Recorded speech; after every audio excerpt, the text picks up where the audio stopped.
Immediately following the Brussels-Belgium airport and subway bombings, killing at least 30 and wounding 230, world leaders raised their voices to once again demonstrate their true lack of understanding of the perspective of the people, instead bleeding out like sheep the same old message of vigilance and security theater we have all grown to loathe. Perpétré, faisant de nombreux morts et plusieurs dizaines de blessés.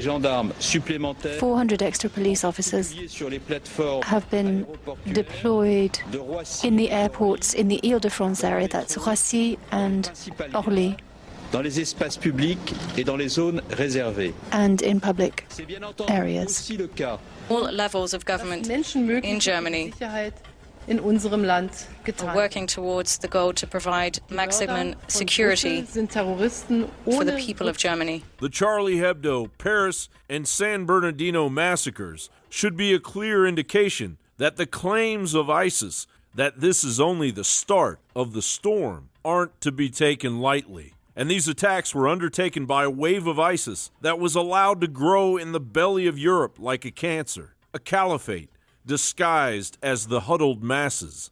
But it was Republican presidential candidate Donald Trump whose comments flew through the fog of New World Order drivel to alert those with ears to listen. With the chopping off of the heads and what's going on, the brutality, you've got to hit ISIS so hard and you've got to take them out and not play tiddlywinks like we're playing right now. There's something going on, Maria. Go to Brussels, go to Paris, go to different places.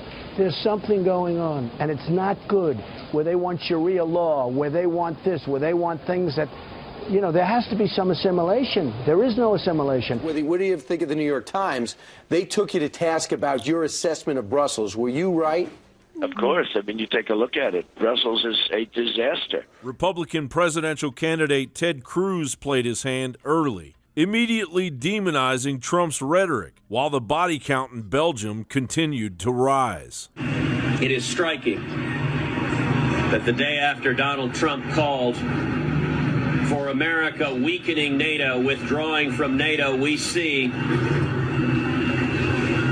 Brussels, where NATO is headquartered, the subject of a radical Islamic terrorist attack.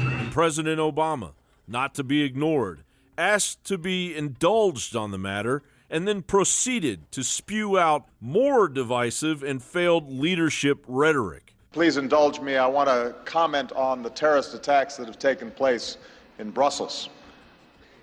And this is yet another reminder that the world must unite. We must be together, regardless of nationality or race or faith, in fighting against the scourge of terrorism. Clearly, the elite speak a completely different language than the average citizen, and their New World Order motives are blatantly obvious at this point. Are we all truly prepared to endure exponential suicide bombings on the scale and scope witnessed for decades in the Middle East, now shifting to Europe and the United States? Or will we finally hold the globalist puppets that have kidnapped the globe's governments accountable for the unyielding horror they are ultimately responsible for? Jon Bowne for Infowars.com. David Knight for Infowars.com. I'm here in Colonial Williamsburg, and every time I spend or have to go to Washington, D.C., and witness this empire that has become everything that the founders of this country detested, I like to come by this place because it's a meticulous recreation of the American colonies right as the American Revolution was beginning. And it's nice to reattach to these founding principles, to the optimism, to the liberty that was there. Behind me is the House of Burgess. This is where the legislative body met for Virginia. And in this other direction over here is Shields Tavern. Shields Tavern was where we just ate lunch. And what they do is they have historical enactors, people in costume who will come by your table. They'll talk to the crowd in the room, give them some stories about what life was like at the time in character. This lady was saying that they would like to run up large bills because they didn't like to handle a lot of money. She said that they would take the dollars, they would cut them into pieces of 8. That's a whole other story I won't go into. But she told us about one particular customer, George Washington. She said he ran up a rather large bill of 21 days, staying there, food and lodging. And he left that bill for over a year and a half, and that was not uncommon. But he came by here and settled his bill in 1775 as he was on his way to the Continental Congress. Concord and Lexington had just happened. He knew there was going to be a war. He thought he might die, so he wanted to settle his accounts. She also talked about how when he went to the Continental Congress, he met with John Adams. And John Adams, a man who doesn't like anyone, did not like anyone, took a great deal of liking to George Washington, thought he was very intelligent, an honest man, said he was going to nominate him to be the commanding general of the Continental Army. And he did that the next day, and George Washington showed up in uniform. He was nominated, and showing up in uniform was not to impress people, but it was to quietly convey that he was available for the office. Very understated way to do this. As they nominated him and proceeded to vote, he left. Now I want to contrast that with Ted Cruz, a man who epitomizes ruthless ambition without principles, dishonest and desperate. We've seen Ted Cruz, just within the last couple of weeks, throw Donald Trump and his supporters under the bus, saying they were to blame because they didn't use the gentle language of political correctness, saying that they were to blame for the people who infiltrated their rallies, who aggressively confronted people and then went out in the parking lot and stopped ambulances, attacked cars that had bumper stickers that they didn't like, damaging those cars. Today, we see something even more amazing, and I want to read you this quote from Ted Cruz.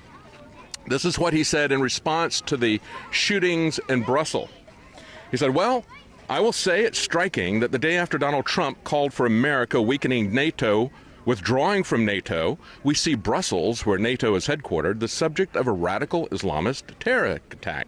So Donald Trump is wrong that America should withdraw from the world and abandon our allies. Donald Trump is wrong that America should retreat from Europe." Now, I want to ask you, what would the founders of our country say to a man like Ted Cruz, a man who puts his own personal ambition ahead of the eligibility requirements in the Constitution, who says that we need to be at a state of perpetual war, and who takes every opportunity to throw his political opponents under the bus in the most dishonest ways? That is Ted Cruz. It's not enough for him to go to AIPAC yesterday and be the most groveling of all the candidates. I thought it was disgusting that we have to have our presidential candidates parade before people who put the foreign interest of another country ahead of America. We should never put Israel's interests ahead of America. No other country should be put ahead of America. We need America first. This is America. And this is what we're having an election here. We should not put the interests of Mexico or Israel or France or Belgium, anyone, ahead of Americans' interest. But that's what they did for Israel yesterday. And of all the sycophants there, the worst one was Ted Cruz. Donald Trump is even saying we need to pull back from NATO. We need to distance ourselves from the United Nations control. Even, it's not in your interest, Israel, to have the United Nations controlling your country either. He's pulling back from the globalism to some degree. I would like to see a complete repudiation of the American empire. And we were warned by our founders that it would become despotic at home, that it would become the very thing that we are fighting abroad. It was John Adams who said we don't go abroad seeking monsters to destroy. Now we do. Now we do. And if we don't have those monsters, we create those monsters, and we keep ourselves perpetually tied together in these foreign entanglements that George Washington warned us about. For Infowars.com, at Colonial Williamsburg, I'm David Knight. As Travis said, we're looking at former heads of state. Literally.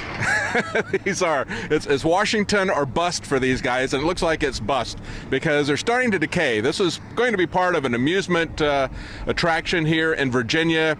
They couldn't find enough interest in the former presidents, and I think there's a lesson in that for all these people like Ted Cruz and others who are so desperate to become president. Ted, if you succeed, you're going to end up like these decaying structures out here. And this is the American empire at its peak. Here we are in America, rich, powerful nation, and yet our former great leaders are reduced to these types of decaying icons, we see. And of course, you can see, if you look at the back of Abraham Lincoln's head, it's anatomically correct post-Ford Theater.